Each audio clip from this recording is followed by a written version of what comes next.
Welcome to Moms on a Mission. We are at Sheridan Church still and Jackson Lawmire's event, Ignite 2023. And we at Moms on a Mission have the honor of having State Superintendent Ryan Walters here. He's quite popular in Oklahoma now. Sometimes I wonder if he would like to be a history teacher in McAllister again and just be flying under the radar. But we are super grateful for you. Thank you for coming to this event. And thank you for all that you're doing for Oklahoma. Oh, hey, I'm excited to be here. I appreciate all that you're doing. And hey, we are leading the country and how you get a school system back on track. You get this woke indoctrination out, put parents back in charge. We're seeing tremendous success here. And again, you see a lot of what President Trump talked about. We're carrying it out here in Oklahoma. That's amazing. When you ran and you won, the majority actually want State Superintendent Ryan Walters to clean up education.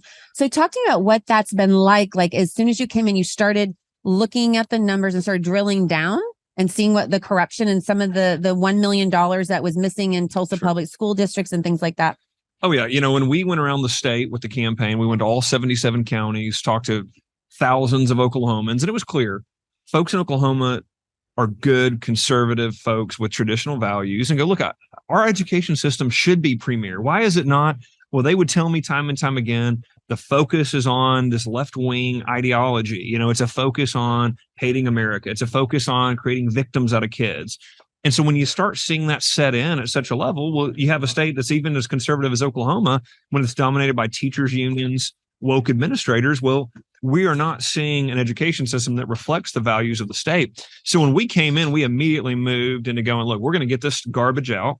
So we passed rules that said, listen, you're not going to have any kind of critical race theory, but you're also not going to have this gender theory of we've got to talk about sex with young kids and we got to talk about changing gender with young kids and we've got to expose them to sexuality. Well, no, you don't. Actually, that's a parent conversation, not a school conversation. So we cracked down on that immediately. Then we quickly moved into teacher recruitment. How do we get more teachers here? How do we make sure that parents truly can see into what's going on in the school through transparency? How do we make sure that we're focusing on reading and the basics? How do we make sure that real American history is going to be taught? So that's where we were very excited about the new initiative with Prager University to get across the state. So exciting. And we're just starting with these initiatives where we're going to get the emphasis back to real history, reading, science, math, and we're going to get this nonsense out of our schools. And I think the key here is that we use primary sources. And I think that's the problem as the years have progressed and curriculum has changed and there are people at the helm who have an agenda and want certain, pieces of information to be taught to children, even though they're not true. Right. I think the key to fight that is to use primary sources. And clearly PragerU, that's what they do. It's not revisionist history. It's not revised in any way. Well, that's where, isn't it funny to see the left's response? Oh. So they fight tooth and nail to keep graphic pornography in a school under the guise of inclusion, right? And then we go, okay, well, you know what? We're not going to do that. But here's what we are going to do. We're going to make sure our kids understand our history. We're going to go back to a focus on primary documents. We're going to focus also on the founders and what they believe and really giving students the ability to really think critically about that. Oh my goodness, the left loses their mind. Yeah. They want to ban it. They don't want it anywhere.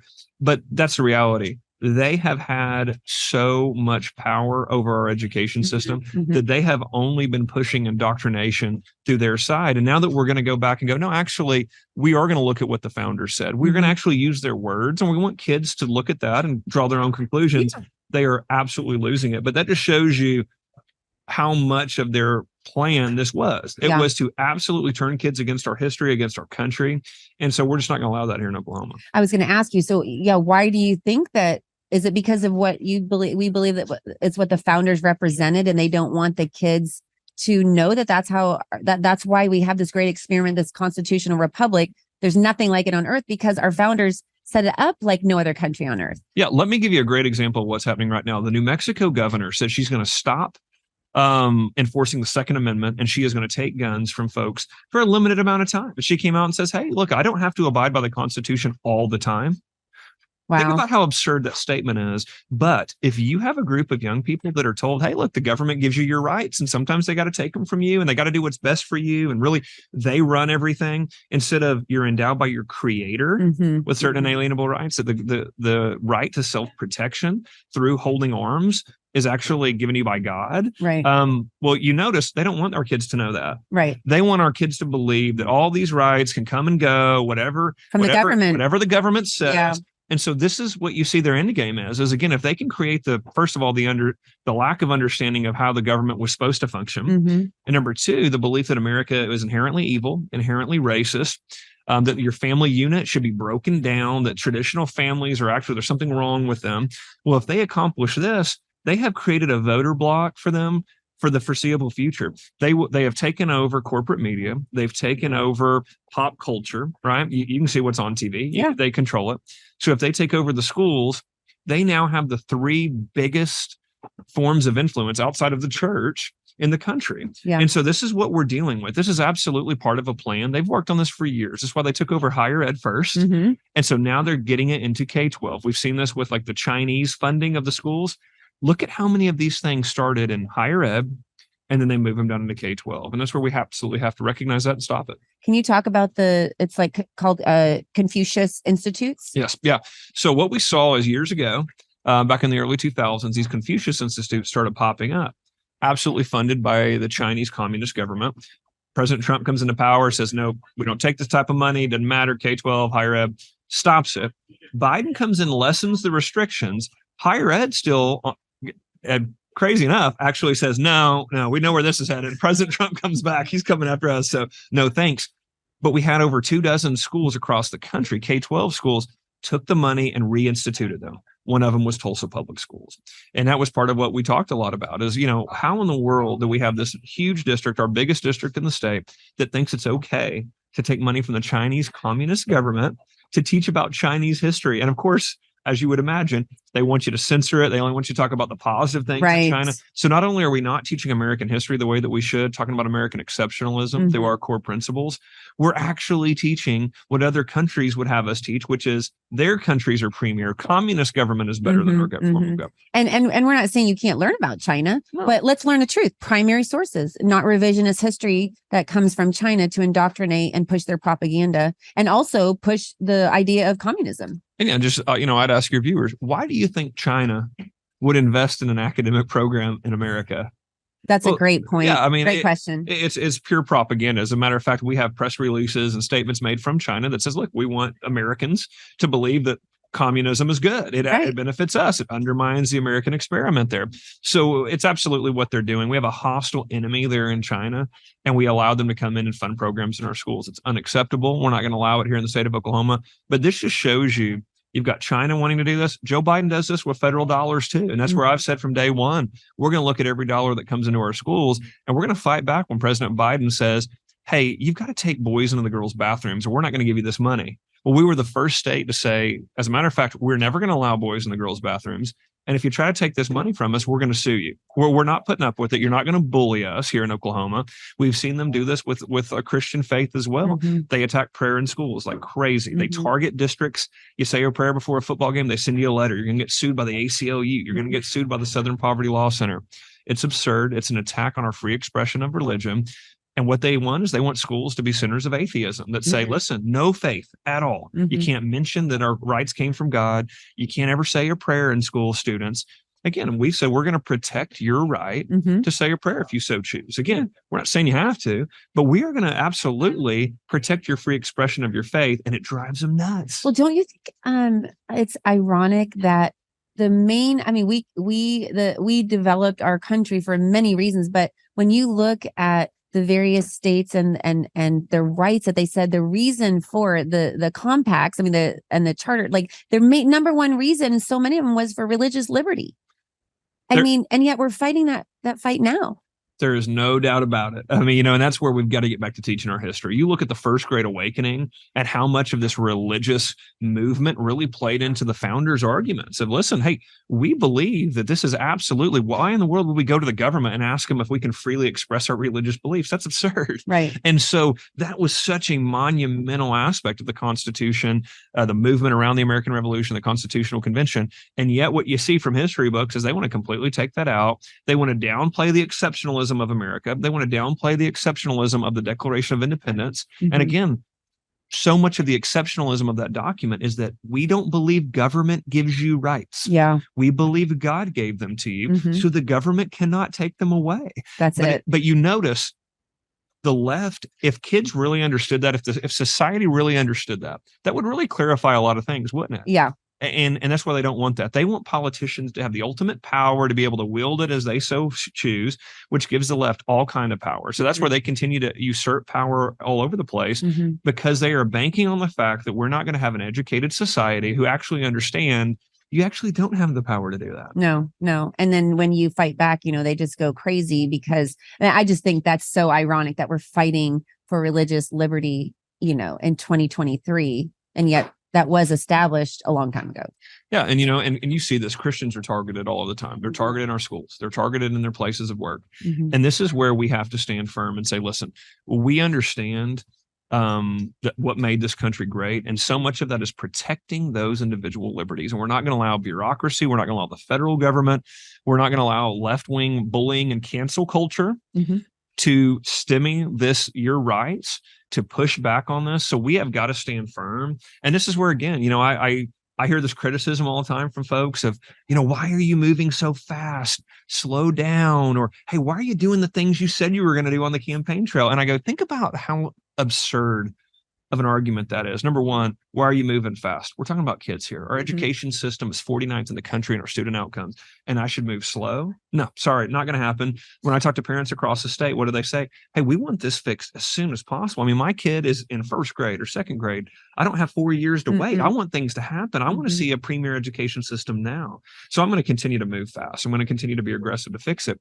And the other thing, think about coming to somebody and going, why are you doing the things you said on the campaign trail? And I go, I guess I missed the memo that you're supposed to lie to voters. Yeah, sorry. Because I've actually went out and just told people what I was going to, I listened to people. I heard them. I heard what parents were saying all across the state. And I said, okay, absolutely. You know best for your kid. I'm going to do all I can to give you rights, give you school choice, make sure we get this garbage out and get a good education system for your kids. And I'm going to do it as soon as I can. And that's what I've gone in and tried to do to the best of my ability. And I'm going to continue to do it. But you see rhinos and left-wing activists that go, oh, hold on. You're supposed to say it, not do it. But that just shows you the lack of respect for Oklahomans out there, for people who would say that. Yeah. And the lack of love for our children. Let's be honest. How can you say that when we're 49? That's right. How can you say that? That's right. Well, last question I had for you was, where are we with Tulsa Public Schools? I know gets resigned. And so I'm just wondering what the next steps are there. Hey, look, and you talked about the priorities of my administration. Failure is not an option. I'm not going to sit back and watch schools that fail kids time and time again. They had over 15 elementary schools that were failing schools by our standards. That means they're in the bottom 5% of the state. They had, of those schools, most of them had less, 95% or above, couldn't read on grade level. This is unacceptable. So I told them, hey, she's got to go. We've got to have somebody who comes in here with a real plan. So we've been working very closely with the district to say things got to turn around. This has to be an aggressive plan, not a 10-year plan, but what are you doing within this year? And how do you build upon that? It's got to be drastic improvement every year. Because what business would you have where you can fail year after year after year and have no accountability and get promoted or keep your job? I mean, you could not do that in any business. That's illogical. Well, and that's where, we talk a lot about this, about free market principles work in education. You hear the education establishment lose their mind every time we say, hey, guess what? If you're a great teacher, we want to pay for performance. It makes sense. Right. We believe that parents should be able to choose the school that their kids go to. Why? Well, because the parent's going to know best for their kid. Hey, we believe that we should actually teach the basics and focus on this, and we should actually inject these type of free market principles into a school. And what you see is time and time again, they work. So the more that we actually do that and we have that mentality and that belief that inside a school, you actually should be performing highly. We shouldn't be making excuses. Our kids deserve an education system that says, look, we're going to keep expectations on you high because God created you with individual talents, and we want to get the most out of those individual talents. And so the excuse making culture has got to go.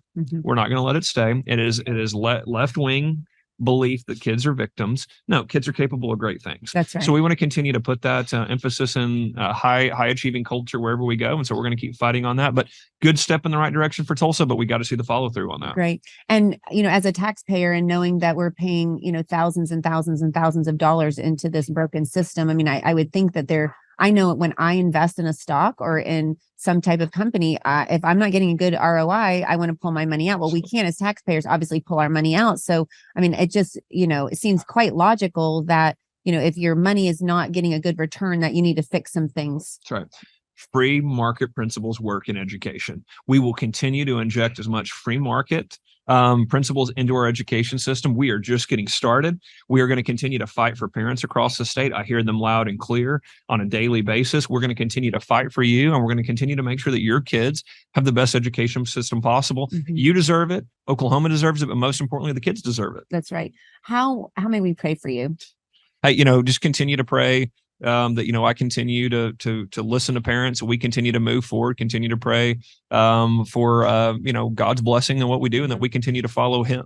And that's what my prayer is always, that I do God's will. Yeah. And so and I appreciate the prayers. I have a lot of folks pray over the family. That means a lot. I got with little kids at home. How many do you have? I have four. Four kids. Little ones. What ages? What? 9, 6, 4, and 2. Wow. So this affects you as well personally. Yeah, I have three kids in a public school, and they're getting a great education right now. And that's one of the things that for me, it really drives home when I hear from parents that their concerns about their kids. I've got the same concern. You're like, I get it. Yeah, it's it's things that I want my kids to be able to live a successful life. I want them to feel like whatever their skills are, that they're getting honed in school, and they're feeling that hope of what tomorrow can bring. And hey, we go home and we watch PragerU. Yeah. We go home and we talk about my daughter, my oldest daughter, literally has slept with an Abraham Lincoln doll for 4 years now. Yeah. No way. Oh, she does. Oh, yeah. That's cool. But because we want them to love America. We want them to love what makes the country great. They've memorized the preamble and the constitutional amendments. Oh, yeah. I've got to have her do that for you sometime. I would love to do an interview with you and get her on there. Please. Oh, yeah. She'll get nervous with the cameras, but she can do it. She can roll through the amendments. Yeah. How old is she? She's 9. 9. Wow. Yeah. That's impressive. But see, I think that's the key is that you teach them the good, the bad. Nobody was perfect, but we're not saying that, but just teach them everything and encourage critical thinking. Yeah, it is. And here's the way I put it. You understand American history through our core principles. What was the country founded on? What were those core principles, right? Then you study American history through the prism of those principles. When you come to an event, is this a time where we lived up to those principles? Is this a time when we led the free world based on those principles? Or is this a time where we fell short of those principles? But you continue to call students to live up to that expectation of those core principles that we were built upon. And that's how you teach history. Because again, there are times we fell short, and you're open and honest about that. Mm-hmm. But you continue to try to inspire students through the goal that is America, through the dream that is America. And that's how we continue. Decline as a choice. But if we teach our students what makes America great and inspire them to do so, we will continue to be the greatest country in the history of the world. I think that's amazing. And we are so grateful for you. Thank you so much for what you're doing for the state of Oklahoma. We are so grateful. We don't want to be 49th anymore. And we believe with you, we will not be. So thank you so much for joining Moms on a Mission. Thank you all so much for listening. As always, if you have any questions or comments, you can email us at moms@momsonamission.net. That's moms@momsonamission.net. And you can check us out on our website at momsonamission.net. And please follow us on your favorite platform. And thanks for listening. In light of recent bank volatility and skyrocketing inflation, diversification is a must. That's why I use my good friend Andrew Sorcini at Beverly Hills Precious Metals. Beverly Hills Precious Metals makes it so easy to diversify. I personally ordered some silver and it arrived on my doorstep just a few days later. They make it so easy. And if you're not ready to do that and you just want to ask a few questions, they're there for you too. I personally got some silver and also am rolling over some of my IRA.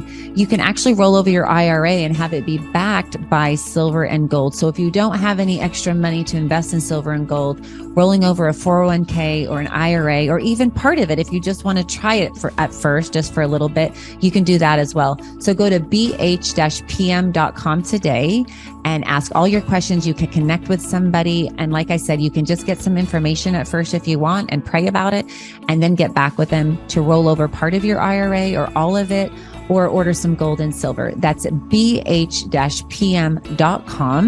and tell them that Moms on a Mission sent you. Hey, everybody. Did you know that recent research from the CDC says that millions of Americans develop parasitic infections and symptoms often go unnoticed or are misdiagnosed? Parasites are actually the cause of many health problems such as anxiety, depression, chronic pain, fatigue, and unexplained digestive issues. We all need a common sense strategy to improve our health. Moms on a Mission encourages you to reach out to our good friend, Dr. Jason Dean. Dr. Dean's Full Moon Protocol provides all natural detoxification and fights inflammation. And the supplements are made with 100% organic ingredients and are proven to kill parasites safely and effectively. I know after I took Full Moon Protocol, I had more energy. To order your Full Moon Protocol today, go to bravetv.store/mission to save $20 off your first order. That's bravetv.store/mission. According to leading sleep experts and sleephealth.org, over 50 million Americans struggle getting a good night's rest. That's why Moms on a Mission loves MyPillow. MyPillow makes amazing pillows, sheets, mattress toppers, robes, towels, literally almost everything you need for a good night's sleep. They also make dog beds for your dogs. So by going to mypillow.com, typing in the code MISSION, you not only receive a high quality product, but you're supporting Moms on a Mission and this podcast. If you like what you're hearing and you agree with it, you believe in it, and you want to support Moms on a Mission, then go to mypillow.com today and order some high quality products and just type in the code MISSION at checkout and you can save up to 66% off. That's mypillow.com, code MISSION. Since 2014, Organic Body Essentials has offered clean, simple, certified organic skincare. Our organic face-to-feet and federally compliant hemp and pet products are manufactured under USDA and FDA guidelines. Our products are inspired by God using plants He created. In Ezekiel 47:12, it says, "The fruit is for food and the leaves for healing." We believe in the power of God to heal, so we pray over our products and for our customers. Our therapy in a bottle approach has been widely received, and our customers' testimonials continue to inspire us. You can find us at organicbodyessentials.com and obe.organicbodyessentials.com. Please feel welcome to reach out with questions. Use coupon code MISSION at checkout for a discount. Thank you for your support by using MISSION at checkout to benefit Moms on a Mission and their quest to reestablish traditional values in our education system and empowerment for a healthy lifestyle.